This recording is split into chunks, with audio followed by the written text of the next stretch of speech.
This is KUGAN CASSIUS Rifle TV in association with MTK Global. Delighted to be joined by the Cobra. Are you selling these t-shirts, Carl? No, I'm giving them away. I'm feeling benevolent. Do you want one? Yes. Yes. Double XL. Yes. Double XL. I'll get They you one. look like a bit of a tight fit. You like it tight, don't you? Not really, mate. No, I don't like it tight at all. So a double XL will suit me fine. Double XL. Coming your way. How are you, Mr. Froch? Yeah, not bad. Not bad at all. Coping. How's lockdown? You doing homeschooling? A little bit, not much. I'm busy, mate. I'm busy on. I've got a couple of building sites on at the minute. I need to get you on there with a hard hat and a high vis.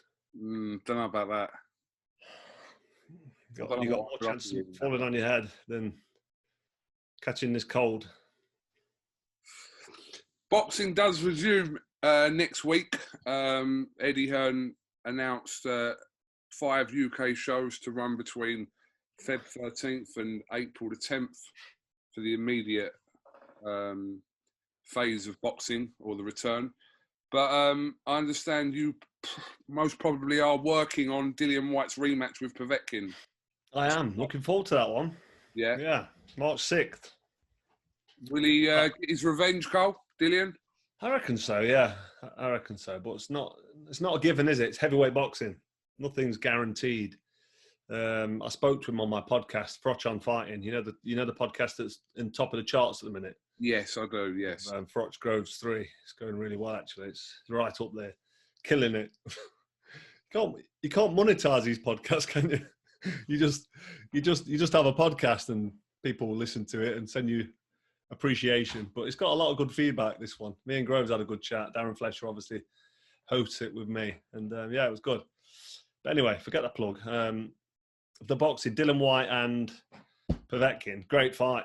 And it's not a given because you've seen with heavyweight boxing and you've seen the way Dillian Whyte went over with that left uppercut that he threw Povetkin through. It was it's quite a bad knockout. But I think that Whyte knows he kind of switched off and he didn't need to be stood in front of him or backing up and throwing sloppy shots. He needs to just remain focused.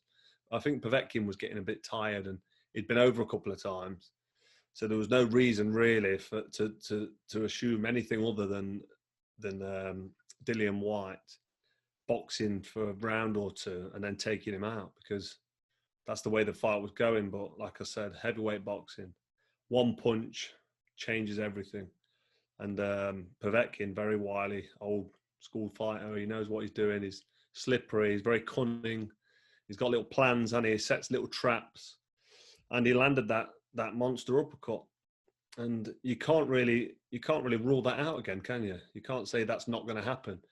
But I would probably, I'd like to think that Whyte will not switch off in the rematch and he'll get the job done. And I reckon he'll get the job done inside the distance.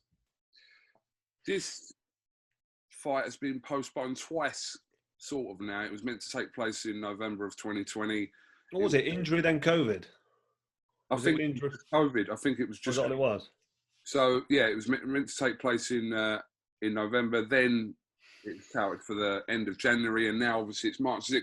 That little delay there, who does that benefit more? Does it benefit Whyte or does it benefit Povetkin, that little delay? I think purely because of the age of Povetkin, it benefits Whyte. Because I know what it's like. I mean, I was 36 when I retired, but the longer you're out, the less bothered you are. You can't be asked to get back in the gym and get back running. Well, that was me anyway. My desire was going towards the end of my career. But when you're older, you know, your fitness is your ability to recover in between a 1 minute round or overnight before the next run you do in the morning. And if you don't recover in between the sessions, which you don't when you're old, you don't recover very quick, then you don't need more time out because that recovery time gets longer and longer and you become more and more relaxed, uncomfortable lying in bed in the morning. And I don't know how professional Povetkin is. I'm sure he doesn't cut corners, but you can't beat the clock. So the fact that he's older and quite a bit older than Whyte, I'd say that's an advantage for Dillian Whyte, the fight being put back. I think Povetkin will pretty much want to be getting on with it. Because if he's been training non-stop since Povetkin, he'll be knackered. He'll have overtrained. And if he's not been in the gym enough, he'll be feeling old, and he'll be having to get back into it like an old cart horse. Because let's not forget, he's, what is he, 41, 40? 40 or 41, yeah. Yeah, so, you know, I was 36 feeling like a cart horse, and I was fit and strong. A couple of injuries, but nothing major, really. Well, I had 4 operations, but nothing major what held me from running or punching or anything. And Povetkin, heavyweight, heavy, big lump, you know, getting sparring's hard, running's hard on the joints when you're old. So yeah, I think this favours Whyte, and I'm confident. I'm optimistic that he's gonna do the business in the rematch.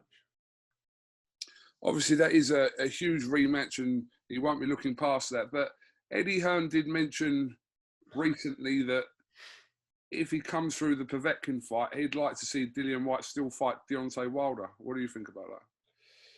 Oh, I think anyone who fights Deontay Wilder just better be careful, because the last thing to leave a fight is his punching power.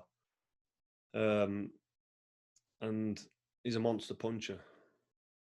So I don't know. I think it's a good fight. It's a fight I'd certainly want to watch. A fight that you'd be excited for in the build-up. But I don't know. Does Whyte need to be jumping in with Deontay Wilder? It depends what's at stake, what's on offer.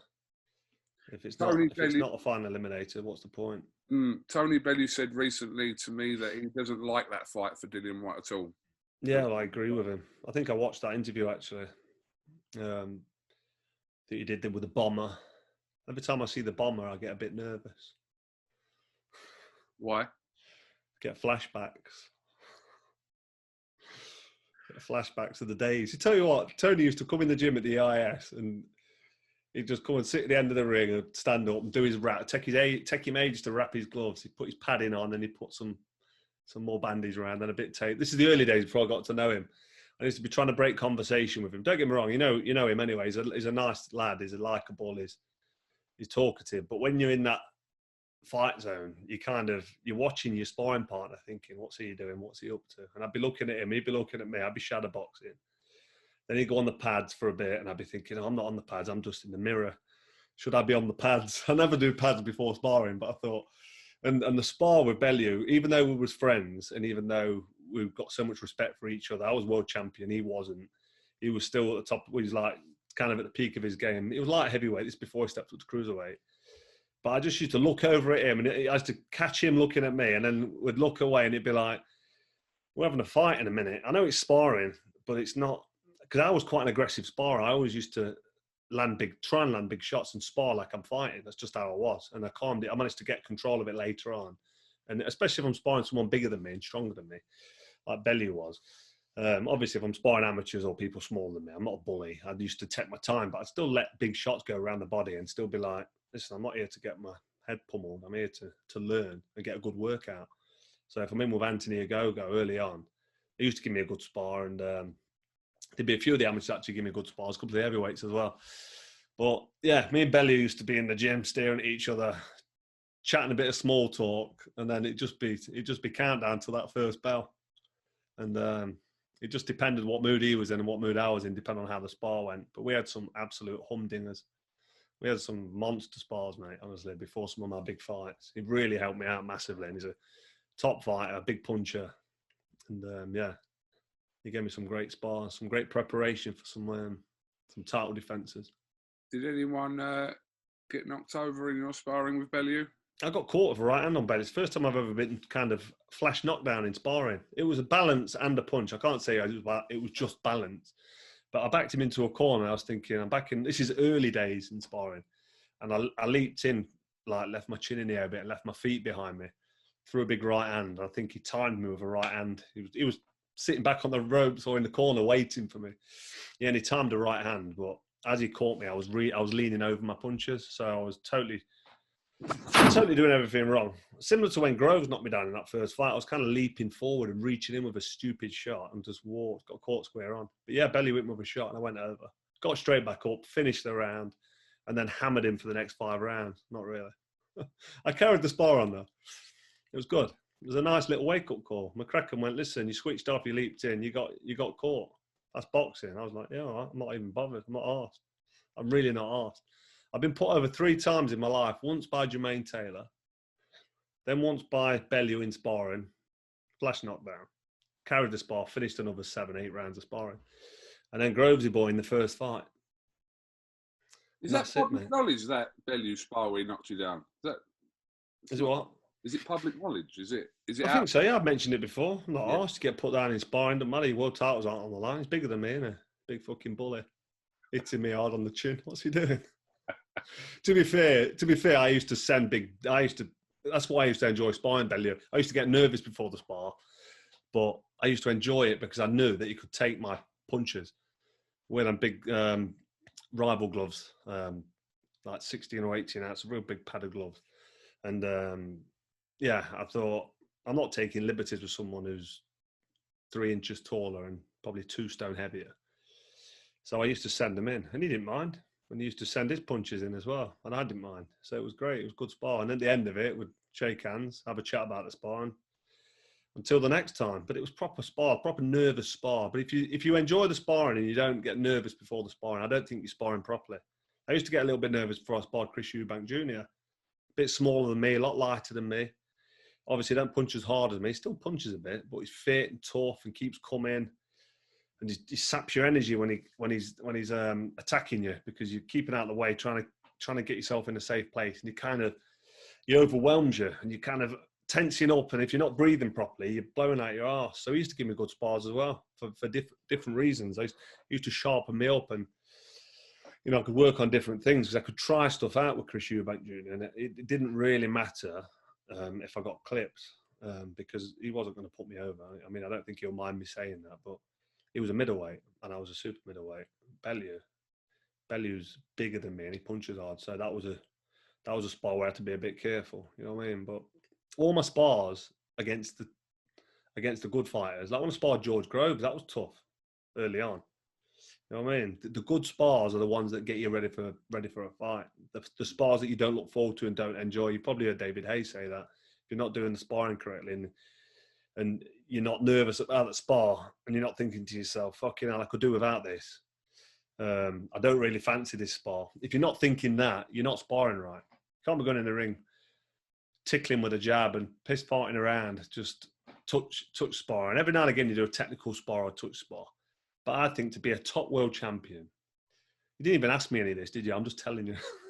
I didn't ask you none of it. We were talking about to be a top. Let me finish. But to be a top world champion, any amateurs about to turn pro, any young pros now with aspirations of becoming world champions, take this advice off me. Make sure your sparring is really competitive and really hard. And you should be, unless you're not the nervous type, but you should be thinking to yourself, I'm in deep water here a little bit. This is going to be tough. You should be thinking that before you spars, and the spars should be tough. Otherwise, you're not getting prepared for the fight. But there you go. There's my little bit of wisdom for you, for what it's worth. Well, I actually found that actually quite interesting. But we did go off subject. It was about Tony Bellew making comments that you agreed with, that Whyte should probably stay away from Wilder, according to Bellew, and you kind of agreed with that. Yeah, just box a bit. Use his counter punching, that left hook, big puncher, and I think you can take care of Povetkin. Just don't do anything silly. It's easier said than done because, in the heat of the moment, you start exchanging blows, you get clipped. See, I don't know what it's like to be put out. I've never been knocked. I've been put down, but I've never been in my head going into a fight thinking I could get done here. So it's different. And obviously, we don't know how Whyte's going to be after that knockout. Hopefully, he sparred well and he's confident and he believes that he's going to be okay. But I don't want to see a cagey Whyte because that could give Povetkin momentum early on in a fight, which you don't want to be doing. But what do I know? What do I know about heavyweight boxing? I'm a super middleweight champ. I'm guns. Anyway, go on. Are you confident we do get to see AJ Fury this year? Talks are ongoing now. We're hoping for an announcement within the next few weeks. Contracts have been sent, according to Eddie Hearn. So, yeah, hopeful of that. Yeah, what's happening with the Wilder situation with Fury? Don't know. Honestly, there's no official announcement, is there, with that WBC mandatory thing? But he's on about fighting Charles Martin, I believe. Wilder, yeah. But I He's don't know mad. what the situation is with Fury and He's Wilder. not right in the head, that Charles Martin. Last time I heard him talk, he was talking about the Matrix or something. Is that him? It was him, wasn't it? Don't remember him talking about the Matrix. Yeah, he was on about the Matrix. Going a bit deep. I don't know if it. But AJ Fury, you confident we will see it this year? Well, provided there's no obstacles or hurdles in the way. Yeah, I reckon so. Why not? So much uncertainty with this this pandemic situation, you know. So you've got to take your chances and take your opportunities. Otherwise, you don't know when you're going to be out. And I know it's different for people like Anthony Joshua and Tyson Fury, who are the top of their game, and they're in the heavyweight division, which is kind of different from everybody else in all the other divisions. But having said that, it's still a fight that now can be made and will be big. Well, it'll be massive, biggest fight in world boxing. And I don't know, it could go away. Something could happen. Someone could get injured. Someone could fight.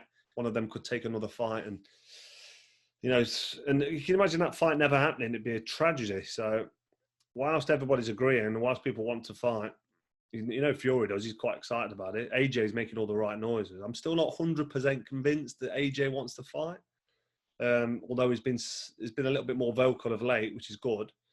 But I'm sure his management team and Eddie Hearn and McCracken and etc., they all will be saying to him, "Listen, this is the time. If this fight's going to happen, really, we need to strike now while the iron's hot, because it can be made. It can be made somewhere very special in the world, wherever it will go to, whether it's Saudi, Singapore, somewhere in America. I don't know. Ideally, it'd be in England, wouldn't it, at Wembley Stadium? But who knows? But if Fury's agreeing and AJ's in agreeing that they want to fight, and the promotional companies and TV companies can get sorted, it's BT Sports, Sky Sports, who's it going to be with? He's going to be on both. Who knows? DAZN in the mix. But yeah, let's get it on, get it sorted, because we need to see it. There might be more than one as well. They might not just fight once. There'll definitely be a rematch in there. So depending on how the first fight goes, we'll determine as to whether or not there's going to be two or maybe even three. So let's get it going. Let's get it on. Why aren't you entirely convinced that AJ wants it? His interview after his fight with Pulev, I don't know. I said it on Sky. I wasn't sure why he didn't want to agree to say. I know he said, okay, he asked the crowd and then says, if it's Fury's got the belt, then Fury it is. But when he asked him, who are you going to fight next, or who do you want to fight next? I don't know why he just didn't say Tyson Fury. That's the fight we want to. That's the fight everyone wants to see. But that's the fight. More importantly, that's the fight I want. He never said that. And don't forget, I know how fighters' minds work, because I've been a world champion once upon a time, and I didn't particularly like talking about Andre Ward, because I knew it was going to be a hard fight, and I knew I was going to have my hands full, awkward and horrible, and you kind of don't want to acknowledge it when you're not that comfortable about it, you know. So I don't know. I just got a little bit of negativity from AJ. I may be totally reading it wrong. I'm not a psychologist, but you know that Fury wants the fight. You know he means business, and you know he wants to get in there, and he's confident he's going to win. I can't say the same for AJ. I can see how AJ wins the fight. I can see why he should be confident, and he's got all the attributes and all the skills to do a number on Fury. It's obviously just pulling it off on the night, in the heat of the moment, and when the pressure's on. Have you made your pick for this already? I have, yeah. I picked Fury to win on points, but I don't know. That was before the AJ Pulev fight, and I thought AJ performed really well against Pulev. I didn't like the way he took his foot off the gas in round 4, 5, 6 after having a really good round 3. But that was probably an energy thing. He felt probably tired because he put a lot of work in round 3. He didn't get the stoppage, and then he had a few rounds off. But on my card, he lost the next couple of rounds, which wasn't a good sign. But then it was a great finish. But having said that, it was a great finish against an old man who was blowing out of his arse, you know, by then. Pulev he had nothing. So it's hard to gauge. But to summarise, AJ's performance against Pulev, it was a very good performance. He showed a bit of his old aggression, and his finishing abilities is capable of putting shots together and putting pressure on his opponent when he's got them hurt. And he did that late on. It was a great knockout, great finish. But it was against a real kind of I don't know. He didn't want much in front of him, was he, after round 5? There wasn't much in front of him. But you can't criticise that. He had a great first couple of rounds, 2 or 3 rounds, brilliant round 3, and it was an exceptional finish, great finish. So he ticked a lot of boxes for me there, AJ. Following on from that hit and run and boxing class that he put on against Ruiz in the rematch. But he's not been busy, has he? No one has really. I mean, there's not been much happening. So he's had the 2 Ruiz fights, which weren't great fights, let's be honest, and then the Pulev fight. And now he's going to jump in with Tyson Fury. So I'm still making Fury the favourite on points, even based on that last performance from AJ, which I thought was a pretty good performance. One of the situations that does seem to have resolved itself around this potential fight with Fury and AJ is the WBO situation. It looks like Alexander Usyk will fight Joe Joyce, Really? possibly in April, for an interim title for the WBO. So it looks. That's a good fight, that is. I watched that on the World Series. They did 5 rounds, didn't they, in the WSB? I've never seen Joyce dealt with, so it wasn't really comfortable. I shouldn't say comfortable, but Usyk really did do well in that fight, didn't he? Because Joyce just seems to pull on forward and keep coming forward, and he puts his opponents under serious pressure and gets them out of there. You know, a lot of people didn't think that he'd be able to do that against Dubois, and he did. So, but Usyk, if anyone has not seen that fight with Usyk in the World Series of Boxing, they should have a look at it, because Usyk's quite good, isn't he? Let's be honest, good fighter. It's pretty tasty, but that's a good fight. Them two. That is a very good fight. Is he not getting paid then? Step aside. He was talking silly money on it to take a little. Yeah, I mean, I don't know what the situation is regarding like that about him kind of stepping aside, but so when he fights Joyce, what's it for? Well, apparently the interim WBO title, which I believe at some point they could be elevated to like a full champion after AJ and Fury have fought for it. I've got to be honest, you know, the international and the interim and all the bullshit titles. You win these interim titles and all these, what they're called, the WBC international, all these pony titles that don't mean anything. Before you even win a British, what happened to English area title? I won the English title, Alan Page. I won the British title, Damon Haig. I defended it against Brian McGee, Tony Dodson, Robin Reed. I've learned my trade, British level, stroke world level, because McGee and Reed were, and even Dodson had a go. Well, he didn't actually. He didn't really have a go. And then you fight for a WBC eliminator. Then I jumped in with Pascal. But by the time I fought for the world title against Pascal, I'd had all them fights and won that British title outright. I don't subscribe to all this interim. I don't know about you, how you feel about it, but the sport's changed massively, hasn't it? It's just, like, you know, it's not. It's if like, you're getting into boxing, you don't understand all these belts, the WBC, the RBF, the WBA, the major 3, then you've got the WBO running as a close 4th, you know, it's in 4th place and it's trying to get in there with the top 3. Mayweather gave the WBO quite a bit of credibility, but then you start going international and interim and the WBA regular, WBA super, it even confuses like the people who know what they're talking about. You know, so the people who are getting into it are like, who's the world champ here? What's that belt he's got around his neck? I'm sure everyone echoes these thoughts about the belts, Carl. Good old-fashioned, passionate British title, Lonsdale belt. Win it outright. Get that on your belt. I should have brought that into the interview. It's on my top shelf, mate. Beautiful belt. Win that outright. Show us what you got. And then step up to world level. But I'm just old school now. I'm 43. I was chatting to someone last week on a building site. And the geezer looked like a fully grown man. He had a hairy chest and a beard. And I thought, who's this geezer here? I'm chatting away to him. And he went, oh, I remember when I was a kid.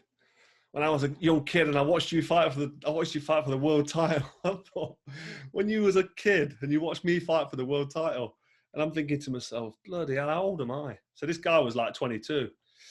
And I'm thinking to myself, I forgot I'm 43. I forget I'm 43 years old. So I'm talking to this fully grown man who's telling me he was a kid when he watched me fight for the world title. So I'm banging on about the British title and winning it outright. It's probably not even relevant, is it, nowadays? It's a No, but shame though, because that British title means a lot. you're right in what you're saying about fighters learning kind of from area to English to British title, then or Commonwealth as well. That little stage there, Commonwealth, then British. Listen, that Commonwealth title fight that I had against Charles Adamo, King Charles Adamo, he was solid. He just kept coming forward, and until I knocked him down in round 8, I was like, I'm struggling here. This is close. I'm tired. It's my first 12-rounder. It was my 12th fight, my first 12-rounder. And I thought I was absolutely exhausted in round 8, and I thought I was knackered. And Rob McCracken said to me, "You're not knackered. You've done 12 rounds. How many times in sparring? Just put it on him. Put the shots together." And I put the shots together and dropped him in round, I think it was round 8 or 9. Referee Marcus McDonald scored it. And I got the win 116-113. So with that knockdown, that means how close was that fight? But that was a 12-rounder, proper grueler. And yeah, 12th fight for the Commonwealth title. And them kind of fights set you up. Like, look at my resume after the world title. Would I have been ready for that? Would I have even been ready for Jean Pascal if I didn't win the British title outright and then fight the Commonwealth for the Commonwealth title in them kind of fights? I don't think I would have been. But it's different now. It is different. Straight in for the WBA interim or the regular, and then straight in for the world title and get yourself ironed out, get yourself polaxed, get a good payday, and then come again. Why not? You mentioned previously Chris Eubank there. Chris Eubank obviously recently signed with CASSIUS and has been linked with fights with Liam Williams and Kell Brook has been mentioned, him and Eubank. What do you think about them fights for Chris Eubank? Like Kell Brook, Liam Williams? Yeah, decent fights. He called them warm-ups. Eubank called both of those fights a warm-up. Yeah, it's a bit of an insult, that, especially to Kell Brook. But Kell Brook is way past his best. And I don't know. I think maybe he's kind of wants to really think long and hard about whether or not he wants to fight again. He obviously does. And he criticised me a little bit, or he was a bit annoyed with me when I said that he's cashing out, taking the was it Keith Thurman? Or was it Terence Crawford? So taking the Crawford fight, I was like, no, he's cashing out, yeah. Let's be honest. And he got pissed off. So I messaged him and said, listen, there's nothing personal. I just don't think you should be taking this fight after your last couple of performances. You need to be getting back into it. And he says, oh, I appreciate the message. And I was like, take it easy, good luck, all the best. I want you to win. I wish you all the best, you British fighter. He's my mate, Kell Brook. I sparred him. He helped me for the Andre Durrell fight, the first fight in the Super Series, Super Six. But I just got to be honest, mate. Got to be honest. I think the Triple G fight took a lot out of him. I don't think he ever recovered. He put a great performance against Errol Spence as well. I was really impressed with that. But obviously his face didn't hold up, did it? He was injured. And then we know what happened in his next fight. And now he's on about jumping in. I don't know. Eubank's a middleweight. He's quite a tough middleweight as well. And Kell Brook's not a middleweight. It's a good fight, though. It's a good fight, but I think Eubank will be too much for him. I think he'll be too busy and too strong. It's a bit of a foregone conclusion, that fight. But I'd like Kell Brook to prove me wrong and put up a good performance. Canelo obviously in action against Yildirim at the end of this month. He comes through that fight. The fight of Billy Joe Saunders should happen. I remember speaking to you and Billy Joe Saunders probably a couple of years ago. I think it was in Sheffield, and you said that he was capable of doing something with Canelo, didn't you? Yeah, I did, and I thought he was. When you see him fight and you see his fast hands and his skill set and his movement. But I don't know. I've looked at Canelo and thought he doesn't look like he's interested there. And against Kovalev, he plodded a bit, but he got the job done. And then you watch him again, and then he looks fantastic, Canelo. It's when he can be. I think it's when he decides to switch it on. I don't think he got out of second gear. No disrespect to Callum Smith, but I don't think Canelo got out of second gear. I don't think there was enough pressure on him. I don't think there was enough urgency or work from Callum. It was a really, really disappointing performance from Callum Smith, in my humble opinion. And I just thought to myself, why? I mean, it wasn't that tricky for him. Sometimes it's tricky to let your shots go and try and... I mean, don't get me wrong, Canelo, great head movement, great defence, top fighter, but Callum Smith's a naturally bigger guy and taller, rangy. And I just think Callum Smith's better than that. But was Canelo that good? He just dealt with him and nullified him and just outclassed him, really. Maybe he was. So I think the Canelo-Billy Joe Saunders fight for me now is a bit of a wider margin based on that performance and based on what I've seen. But Billy Joe's as capable and as good as challengers as anybody else I can think about for Canelo at the minute, really, realistically. And I know Billy Joe will train properly for that and go in there and have a proper go. He's got that mindset and that mentality where he'll leave it all in there. So it'll be an exciting fight. And can he win? Maybe he can pull off the upset, but it's pretty unlikely, isn't it? Let's be honest, based on Canelo's last performance, the way he's looked. But great fight. I'll certainly be tuning in.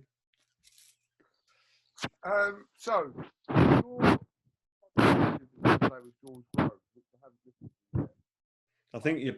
I think your Hampton's touching your mic. It's all fuzzing up. I can't hear. Oh, I said your pod. Can you hear me now? I got you now. Yeah. Hear me now. Hear me now. Your podcast with George Groves the other day. So what podcast, Froch on Fighting. It's the best podcast out there. It's the absolute nuts. Froch on Fighting. Get on it. Yeah, go on. Like and subscribe. What was the end conclusion to it? Are you going to have another fight or what? It was a bit of a laugh. It was a bit of a weird one. He was talking about fighting again. Let's not have rounds. Just keep going. And I was quite polite because, like I said, I thought, you know, when you think of things you can say after the event and it's too late. But when he said we'll just have loads of rounds, we'll just keep going till someone drops. I should have said, well, you've never been past round 9, have you? So 12 should be enough, really. But I don't want to be horrible to Grove and come across like I'm. Because if I say something like that, he's not bothered because he knows what I'm like. But people listening think, oh, that Froch is horrible. He's beaten twice. The first one was a robbery, as people say. As the idiots say. Perfect stoppage by Howard Foster. You know what, though? Grove's still adamant that was the worst stoppage in world boxing. The worst stoppage ever. If you're not listening to the podcast, have a listen. It was a bit awkward at times. And I'd say something and then he'd disagree. And I'd be like, yeah, but your arms were down by your side and your head was hanging over because Howard Foster had me in a headlock. I went, yeah, but your head went down as I hit you with a right hand, left hook, right hand off the ropes. And he was like, I hit you with a big right hand before that. And he was having none of it. And I was like, yeah, listen, that was a great stoppage. Maybe it was a bit early, but you was getting done. You was getting done. And he was like, no. So if you haven't listened to and watched the podcast, watch it. But there's no hard feelings with me and Grovesy boy. I messaged him today and yesterday, and he stuck it on Twitter for me just to promote the pod, and it's gone really well. People have enjoyed it, and that's the only reason I do the podcast, because I enjoy it. Me and Darren Fletcher have a bit of a laugh, and it gets on there. Like I said, it's not monetized. We don't make anything from it, but I sit in my office, he sits at home, and we have a bit of a chat for an hour, and we have a bit of a laugh. And we've not done one for ages. We've had like 3 or 4 weeks off. There's not been loads to talk about. The last one was Whyte, Povetkin, on the build up to their first scheduled rematch, and then I managed to message Groves and say, do you fancy coming on? And he came on and we had an hour and a half. We had a right long chat, a real good chat. So I enjoyed it. And, you know, the fans that went to the fight, there's a few there, quite a few there. You know, they'd be interested in watching. They'd be interested in watching us to have a talk on YouTube or listening to us on the podcast, and just to see how we've kind of evolved as friends now, if you like. And I do class George Groves as a friend, and I mean that when I say it. He's a nice kid. He's a nice guy. I call him a kid because he's 11 years younger than me, but he's a nice guy. He's got his missus. He's got two children now. So he's for me, he's matured a little bit. He's realised he's had to grow up. But you might think, cheeky twat, telling me I've got to grow up, but I think he's grown up a lot since I first met him and first knew him. But no, I enjoyed having the chat with him. It went down well, and I hope the people that attended the fight, people that watched it on Sky, I hope it gave them something back, and that's why we did it. It was one of the best build-ups to a British fight ever, not just of recent years, but of ever. I'm sure everyone who remembered the couple of years it kind of run from. I just watched the press conference, just a little clip on Instagram on the press conference, and I had my belts, one over each shoulder.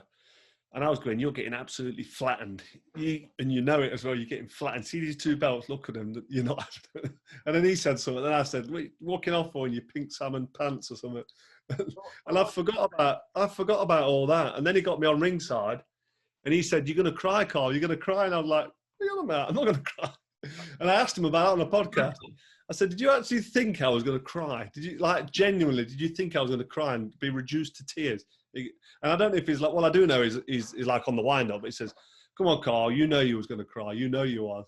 I could see it, and I was thinking, can you just give me an honest answer? But at the time when all that happened, especially the first fight, well, I suppose only the first fight, I was absolutely fucking fuming.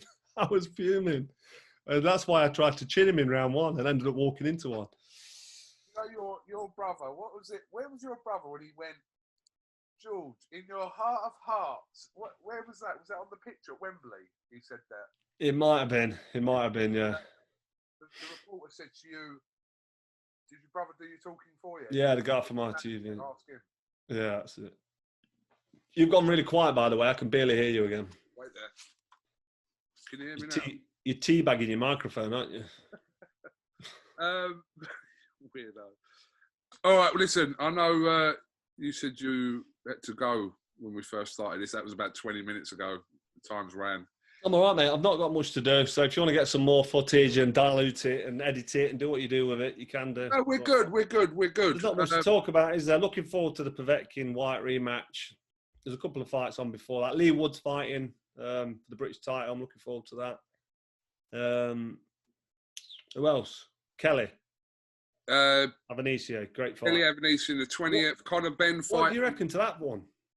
It's a tough fight. I think it's a tough fight for Josh. I think it's a very good fight. That Josh Kelly's really talented and really skillful. He looks, and Adam Booth, obviously, he's still with Adam Booth, right? Yes. So he knows what he's doing. He knows the game. And Kelly's a proper talent, but I don't know. This is a fight where you're going to decide whether or not you're going to find out whether or not he belongs at world level, or whether he just looks good, because he does look very good. He's very skillful, very talented. Does all the moves, all the elusive stuff, and slipping and landing shots and making his opponents miss. But I've seen him struggle as well. I think he was lucky. Did he get the draw or did he get the win? Drew in York. Drew. I think he was lucky to get the draw. Whether everyone's entitled to a bad night though, so hopefully he put that behind him and does the business in his next fight. But that's a great one. I'm looking forward to that one. And I'm backing him. I think he can do the job, and I want him to. But when I give my opinion, sometimes people think, "Oh, you don't want him to win." Of course, I want these guys to win. The British, the fighters, like me, or like I used to be. I know what they go through. You want them to do the business, but you got to be honest. And I reckon he's a fantastic talent, but he's got to show us in his next fight. He's got to show us. What other fights we've got to look forward to? Conor Benn's in action, 10th of April against Samuel Vargas. Actually, Conor Benn, Kelly, that's the next one, isn't it? After that, if they both come through, which I'm sure they will. That's a good fight, that is. I think that's a tough one for Ben. Lawrence Okoli's got his world title shot March 20th against Wacky. Wacky, yeah. That's going to be a decent little fight, isn't it, surely? Wacky's probably... Wacky, what's he doing lately? Well, the fight was meant to have happened on the AJ Pulev card, wasn't it? But it didn't. Yes. So, yeah, it's been rescheduled for March 20th. Right, okay. March 20th. Yeah, but other than that, mate, nothing to get really excited about until the AJ Fury or Fury AJ fight. Yeah. That's the one. Well, Carl Froch, appreciate your time as always. Thank you very much. We'll surely catch up with you Whyte Povetkin week. He's not that far away. Yeah, definitely. 4 weeks away, so. Yeah, 4 weeks away from that one. I'm going to try and get out to Spain before then, if I can. I've got to check the rules. You don't have to quarantine or anything if you're working around. I don't know. I don't think they're on the red list or whatever, where you've got to come back and go in a bloody studio. Who's going to come back and go in a hotel for 10 days and sit in a hotel room? There's no holiday that's worth that, to be honest. It just takes the piss, doesn't it? Absolute, piss take. People just aren't going to go away, are they? You just won't go and then have to come back and do that quarantine bullshit. No. It's just mad. When's your next holiday? What are you planning to go away? I want to go away in the summer. I've got a baby coming in 10 days. I'm not doing anything. You've got no chance. You've got no chance for a while. See, I go to Spain for 6 weeks through the whole of. I have like the last 2 weeks in July and the whole of August. But we don't know what's going to happen, do we, with this COVID nonsense? It seems to be getting deeper and deeper, doesn't it? And getting further and further. We're coming to New Year, coming to 2021, optimistic that things are going to return to some kind of normal, and it's just not happened, has it? Not so far, no. What's it like where you are? Where you sat? You just sat indoors, like not doing much. Do you get out much? No, I haven't really been going anywhere. No. Literally, one trip to the supermarket once a week, and that's it.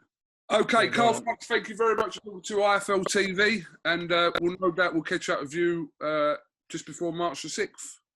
Yeah, always a pleasure, KUGAN. Keep yourself looking slick, and I'll see you soon. Definitely. KUGAN CASSIUS here with Carl, the Cobra Froch for IFL TV. Thank you very much.